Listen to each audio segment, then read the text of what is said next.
Okay. So hello everyone. Thank you so much for joining me for this one night stand presentation. This is a series of presentations that we do at the Cedar Rapids Museum of Art where we focus on one work of art and one artist for one night. Tomorrow is Earth Day, and so I wanted to choose something for this presentation from our latest exhibition, Elemental Earth, Water, Air, and Fire, which is on view now. And to discuss our chosen piece, Underlit Clouds, here, as well as her work and process, I'm very pleased to be joined by the artist, Julia Kottal. Tell you a Hello. little bit about her before we get into our discussion. Julia Kottal is a native Midwesterner. She was born in the rural farmland area of Lower Michigan near Battle Creek. She moved to Florida with her family for 6 years, where she obtained an Associate of Art degree. She and her husband then moved to Maryland for 4 years for her husband's college. They then moved across the country to the Bay Area of San Francisco to Travis Air Force Base for 9 years, where she continued her art education and he fulfilled his military commitment. She and her family then moved to Cedar Rapids, Iowa, back to the Midwest, where she received her Bachelor of Arts degree with an emphasis in painting from Coe College. She has lived in Cedar Rapids for over 30 years. She has exhibited individually nationally and has worked in various collections, including the CRMA, the Waterloo Center for the Arts, the University of Miami of Ohio, United Fire Group, and Alliant Energy. She has been an artist member of the group Cedar River Artisans for over 10 years, exhibiting with the group as well. While in Cedar Rapids for 8 years, she helped in the early formation and development of the Eastern Iowa Arts Academy as its first art director, creating the blueprints for the curriculum and various children and adult art programming. She considers herself a curious learner and explores a variety of mediums of paint, including oil paint, watercolor, and encaustics. The landscape is her primary focus, with abstraction, expressionism, and the intrigue of color as a format. She is an active painter and loves plein air painting. So thank you so much for joining us tonight, Julia. I'm so pleased that you were able to do this. And thank you so much for asking me. Of Any course. chance to talk? And I'm so glad. That's perfect for this. So, of course, I want to circle back to Underlit Clouds since that's the piece that is in the show right now. Sure. But before we get into it, I thought maybe we would start a little earlier. Um, Very early, in fact. This piece Yeah, is very early for you. it is. Um, but I wonder if this might be a good jumping off point to tell us a little bit about your path as an artist. Yeah, that was in 1981. It was the first painting that I really thought about going from realism to abstraction.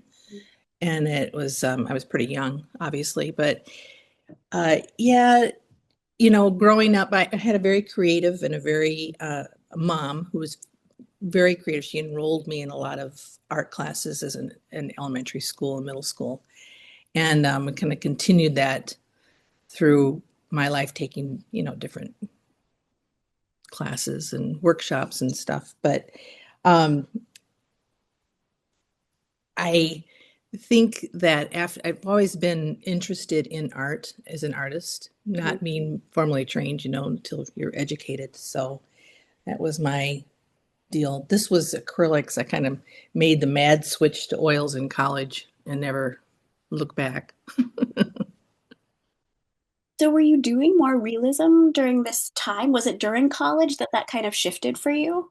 It definitely shifted at Co when I Okay. went to Co. Before that, I think I was practicing drawing. Everybody has to practice. Practicing drawing, perspective drawing, um, making things perfect, right. Mhm. And when I got into college, I kind of revisited this painting and went, oh wait, I can see where this lands, where this goes, Mm. And I really wasn't all that interested in still lifes or you know um, human any kind of figurative work. It really was about the landscape. So Yeah, and what kind of prompted that shift? I think the ability to not take it too seriously. Like I didn't really want to zoom in or zone in on making things perfect, and when you are, it's a lot of angst for me. And I just really wanted that not to be happening anymore. I wanted to be kind of free and associated. And another one pretty early on, um, probably one of the first serious abstractions that I did was this one. And it's still hanging here in the house. I just kind of got away from that prescribed, and it dealt with the fields, in my weird way. Yeah, I'm getting further. How, as Shifting you, horizon line. yeah, as we see you kind of developing your style in these works, how do you end up describing your style? How would you describe it to us? Yeah, I think, I am an abstractionist, abstract, an expressionist, and is the best I can come up with, I think. Yeah. This was a shift in plane. So even though it had the horizon at the top there, you're also looking down at it. So that was really being thoughtful about the perspective of how we look at the landscape. Being on, I used to go to the top of buildings and kind of look down at the sidewalks off the edge and try to just, look at that. What does that look like? And then put a landscape line on it.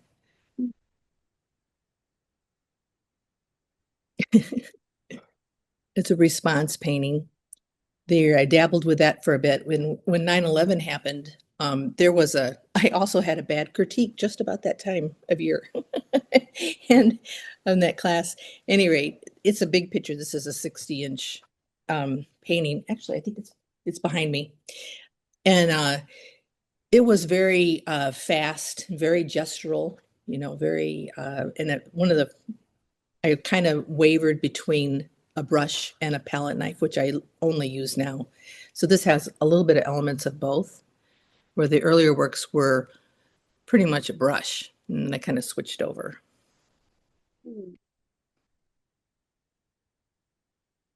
With the landscape, what is it about it that compels you? How does it influence you? What kind of draws you back to the landscape again and again? Yeah, I think it's the early memories that I have of growing up in rural Michigan, going with my dad out in the country and watching fields, zooming by and stuff, and then traveling. It's just, and the difference. I really enjoy um, looking at things in different seasons, in the ocean, everything. There's no trees in any of my landscapes. I'm just looking at that horizon line and trying to figure. But I'm always drawn back to the landscape. I'm not sure really why. Do you feel in when you've lived in different locations throughout your life and you've looked at landscapes in these different locations, do you use different color palettes for those different areas? Are there different colors that kind of come through strongly for you for those different? Definitely. This is a good point. This I did in Mexico, Hmm. and it's to me it was I guess the pink maybe not. Well, it is. I don't know. I remember thinking that palette was more um, Mediterranean or Mexican or. But yes, I do. Time of year. Yeah. Yeah, and is it only influenced by what you're seeing, but is there also an element of what you're feeling too? Do you go through periods where you lean more into a certain color palette just because it's what you're gravitating toward in that moment? Sure, I guess that's fair. I think yeah, it's usually, I mean, I'm not embarrassed to say it. Sometimes it's the weather. Yeah. Sometimes I think my family thinks I'm a weather uh, a little bit too much. But the weather is definitely an influence because it affects the light, what you're looking at. The hues change, where the shadows fall. The color palette definitely will change. If you're in a desert, I am drawn more to the earthy colors, or if we're in the mountains, more lighter palette. But it doesn't necessarily stay that way. I mean, I like to kind of mess with it. Does that make sense? Totally, absolutely, yeah. And with the abstraction in your work as well, what do you feel that allows you to do? Abstraction. Yeah.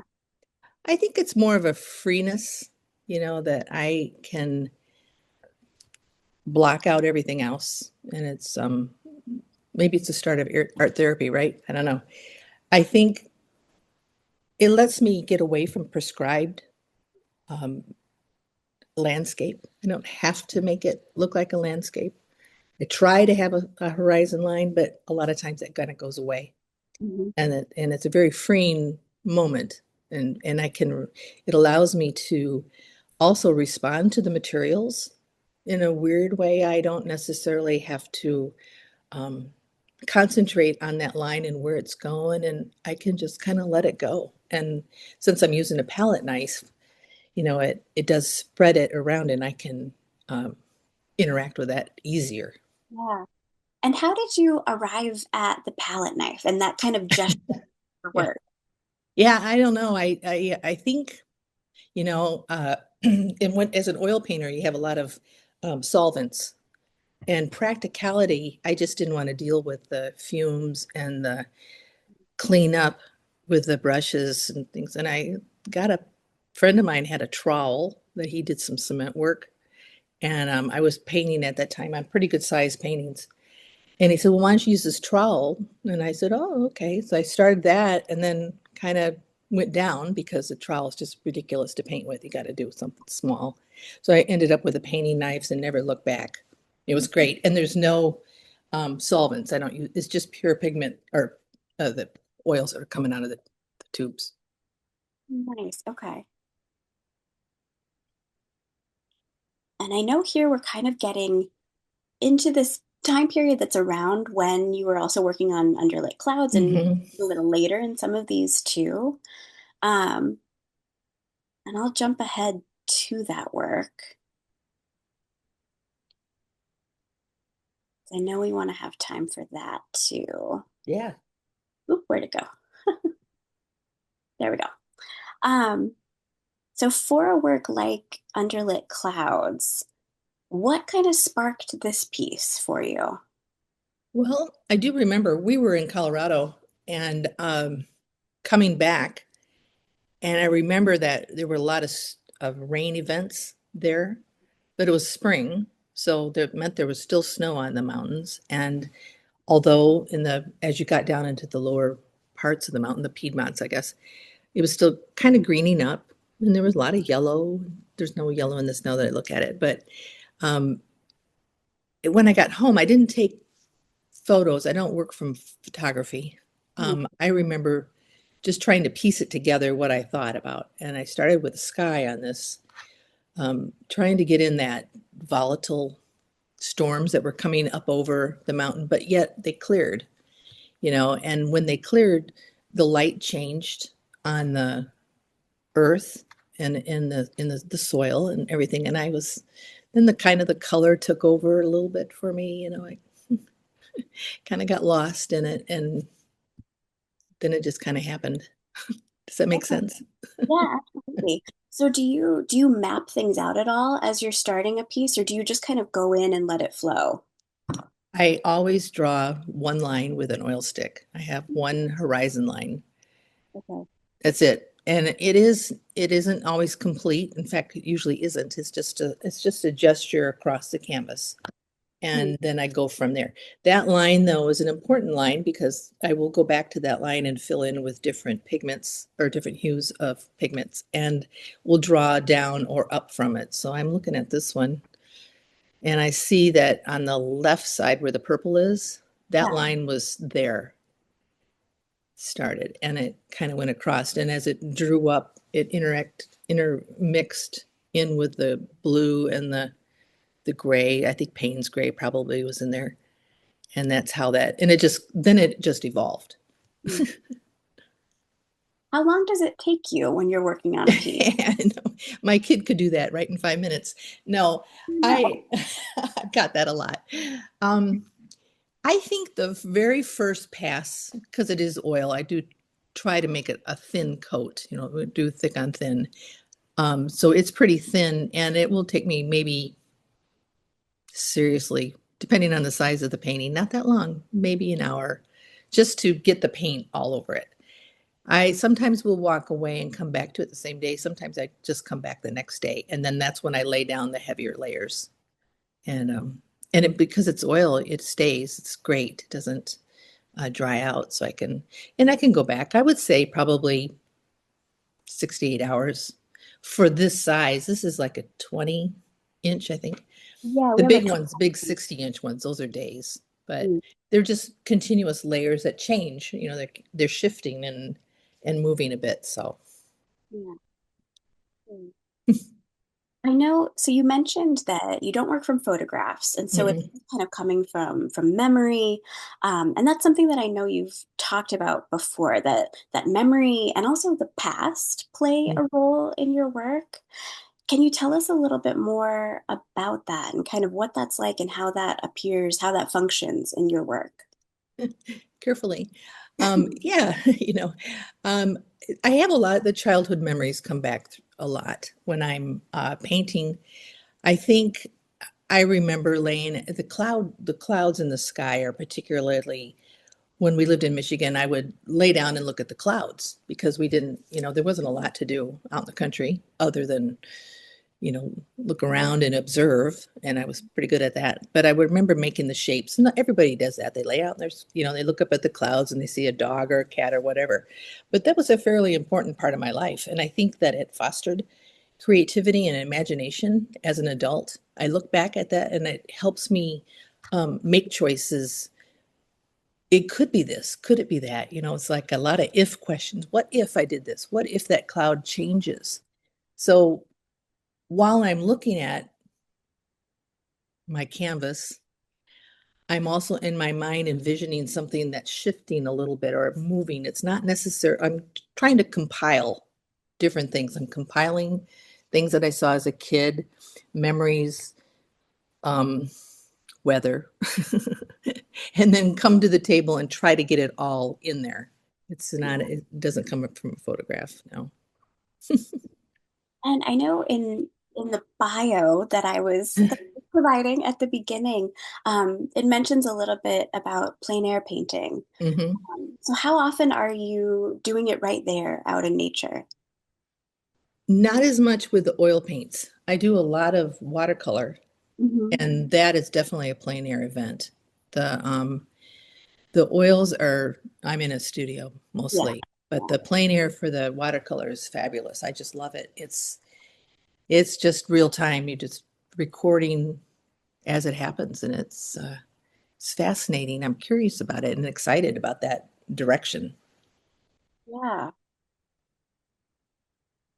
You've referred to these not just as landscapes, but also as land sweeps. Hmm. Can you tell us a little more about that? Kind of a cutesy thing. I don't know. I think I was started off doing some pretty small paintings that were, I don't know, maybe 6 or 8 inch squares, and I thought they're kind of like a scape. And then I thought, well, they could be a sweep. I don't know. It just can't. I don't. The sweeping part is maybe the gestural and the movement of it. I think that's what reminded me of it. How I came up with the name, but I don't think there's a whole lot into it. Well, I was gonna say, it feels very appropriate for the gesture in your work, Hmm. how you're moving paint across the canvas, and maybe also how you're looking at the landscape too, and how you're sort of digesting it and putting it out Hmm. into the painting as well. I So love these two paintings. yeah, Every time I see them together, it's probably I wish I could reproduce these more, or at some point, but I'll never be able to. But they tell are a us a couple of my favorites. tell us a little bit more about these. I don't know. I really got what I intended to get. When I thought I'm everything fell into place, Mm, and the color palette was what I really enjoyed. I love the pinks, the purples, and the mauves or whatever color those are. A lot of Payne's gray was used in that, but the way that it all kind of worked together, there was no huge contrast. I mean, there's lights and darks, but they all kind of go together on the same plane on this, they have the same intensity and the colors do, the hues, which I just thought was perfect. And the movement, the clouds, the one on the right, Provence, for the way that the clouds sweep, you're right, and the way that they move. Such a nice contrast to that green and purple, and it just was just hit it on on the money there. Yeah.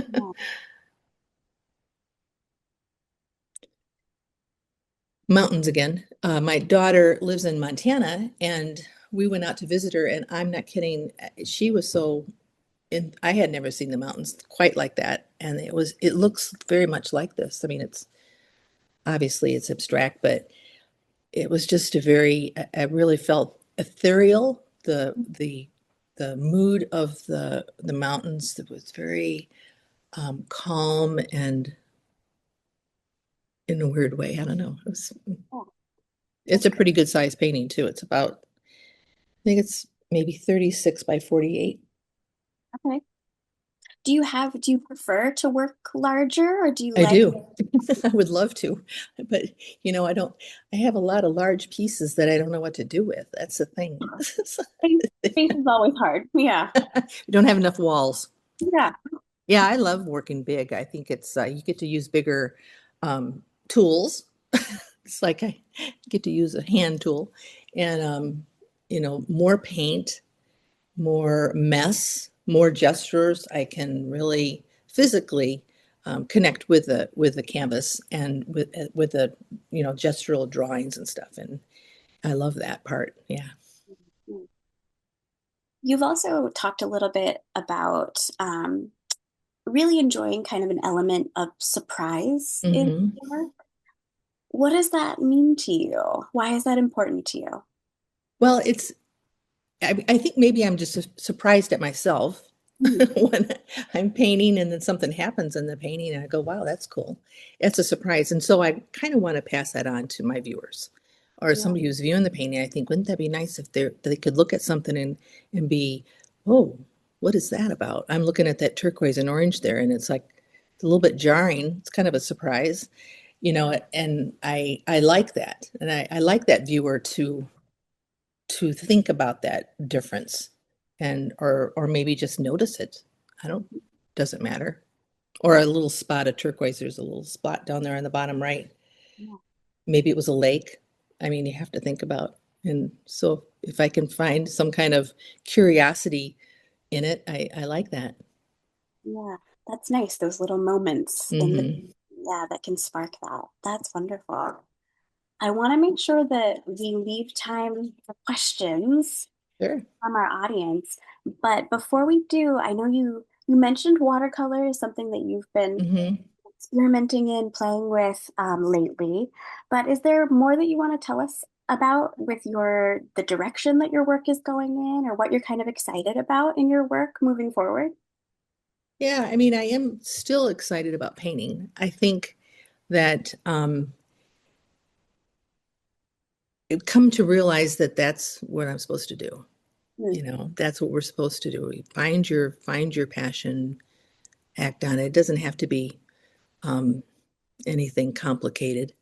I'm not making anything new and for the ages. I'm doing something that satisfies me, and I think that is a nice calming effect. So I'm just keep progressing, and hopefully, just keep exploring that color combination and compositional styles. The watercolor is just icing on the cake. I can travel with it and it's easy and I enjoy it. I think it's great. And I get to use a brush, Yep.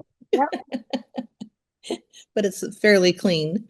So, That's great. Well, I love that answer. I know this time goes so fast every time we do mhm. something like this, but I want to make sure people have the opportunity to Sure. ask questions. So let me stop sharing my screen and I will make it possible for people to unmute themselves if they would like. Are there any questions for Julia from the group?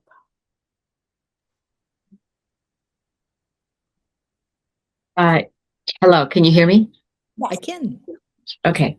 I'm sorry, did you say where your studio is? Do you have a studio?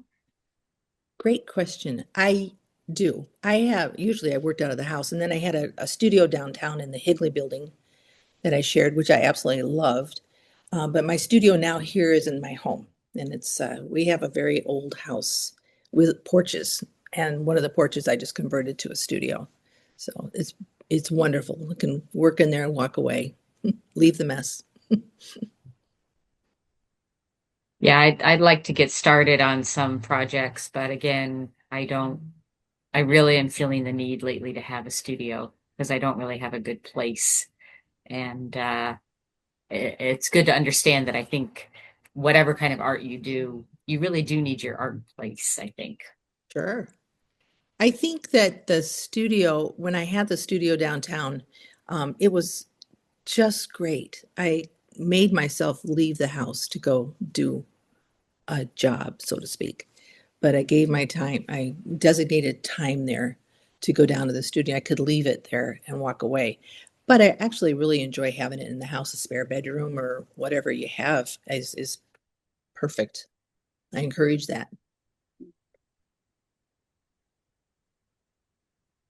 Other questions for Julia?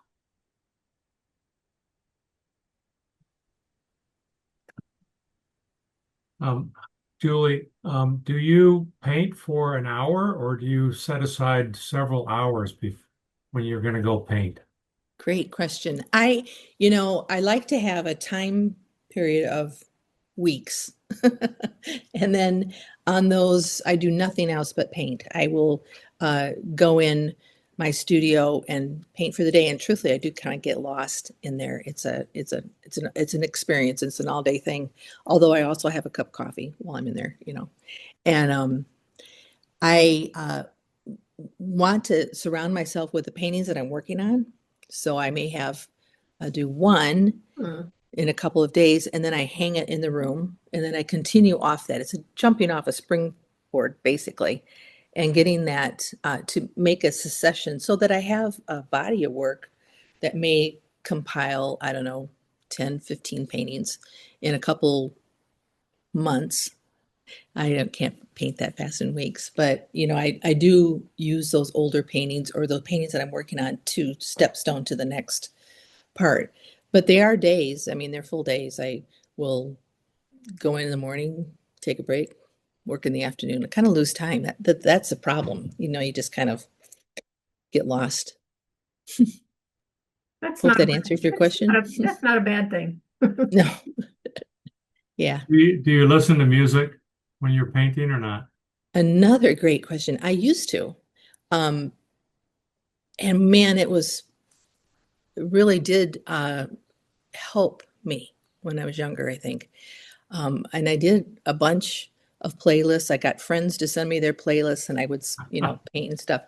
Now I don't. I don't want any distractions. I don't. I can listen to some classical music, which I love, but other than that, no. No words, no music, no NPR radio, no. It becomes more of a distraction than a. But I love music. I mean, I listen to music, just not while I'm painting. But I used to. Hmm. Jazz. I can listen to some jazz. Do paint knives come in different widths? Yes, they do. They there's a painting knife that's to mix paint. That's the purpose really of a painting knife is to mix it. That's the one I use, not the regular painting knife, which is kind of a flat little thing. Um, yeah, they come in different widths. So they come very small, and I do change. If I'm painting on something bigger than a 20 or a 24-inch, I'll get a pretty good size painting knife. And but the smaller ones, you can get them teeny tiny Right. and they break down in case you're ever wanting to buy one. I thought it's a painting knife, it's going to last forever, but they lose their structure a little bit. So Do you ever get blocked as you're working on a piece? And do you have kind of tricks that get you back on track in your work? sure. Yeah, no, everybody gets a block, or I have to walk away, and sometimes I'll just walk away from the painting for a couple days or a week or something, and then come back and try to fix it, I guess is the right word. Um, yeah, and I love art history. Don't ask me any questions about it, but I love art history. So I will go back and reference things and just look through different various artists throughout just to see what's their color combinations if I'm stuck. Like that doesn't happen very often. But if I am stuck on something, I go, well, what did they use? How did they approach that, with that? And I can then that's just like a catalyst. It just like goes boom, and then I go, oh yeah, I fixed it. So yeah, Yeah, that's a great idea. art history, you can't ignore it. Can't go wrong. So, Julie, do paintings ever get unfixable? Do you ever just paint over them and say, you know what, I'm done with you? I wish. um, no, I haven't painted over anything, and I know no, I just put it away. It's in the attic. I don't I, I don't paint over. I should get out some of those old ones, Kate, but I don't know. No, I stick with it and fix it. It's like I may not work at it um, on a daily. I've got a few right now that are up there and they're just killing me because I don't know what to do with them. But I'm not gonna. I'm gonna continue on that same uh, path with them rather than start all over. Does that answer that question? Yeah, absolutely. Okay. I mean, I think you're brave, or just insane, right? that you that you stick with something that is so that challenges you, when you've given yourself to it and it's just not working. Um, Yeah, uh, it's a quickness. My style of painting is you're a quick painter because you're a gesturing and I'm all over the canvas with it. So that then you get stuck and then you really got to step back and wait. Then it's like, oh, darn, I don't know where to go. But it doesn't, I have to say it doesn't happen. It doesn't happen very often that I get stuck. I just kind of go in with that purpose and let the painting go and step back and say it's done.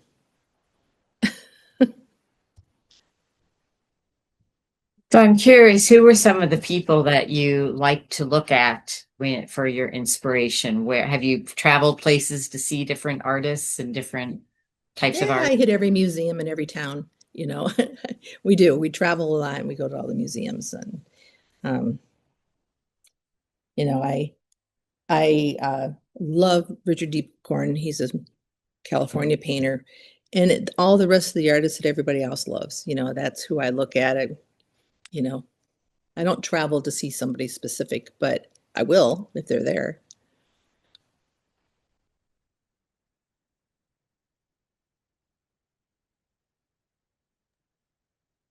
There are questions for Julia.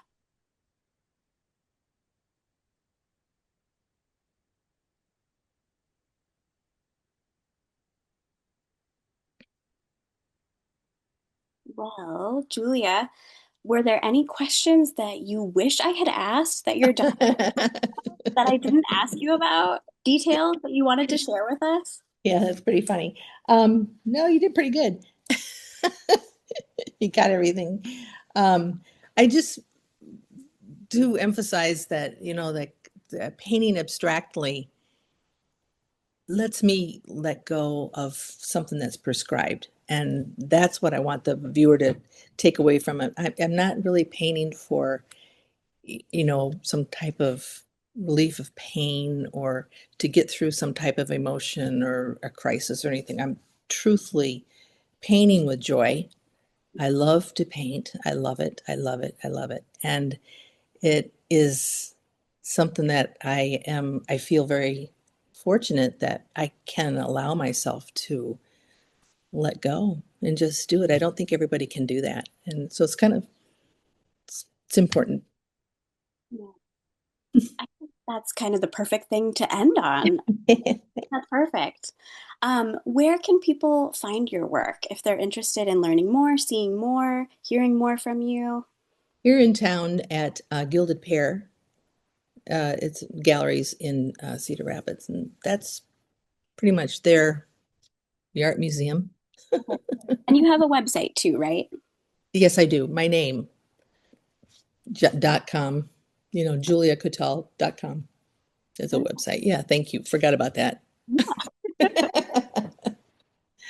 All right. Well, Julia, thank you so much for doing this. This was such a wonderful conversation and Thank you. a lot of great questions as well. So, thank you as well to the audience for being here and for joining us for this one night stand presentation.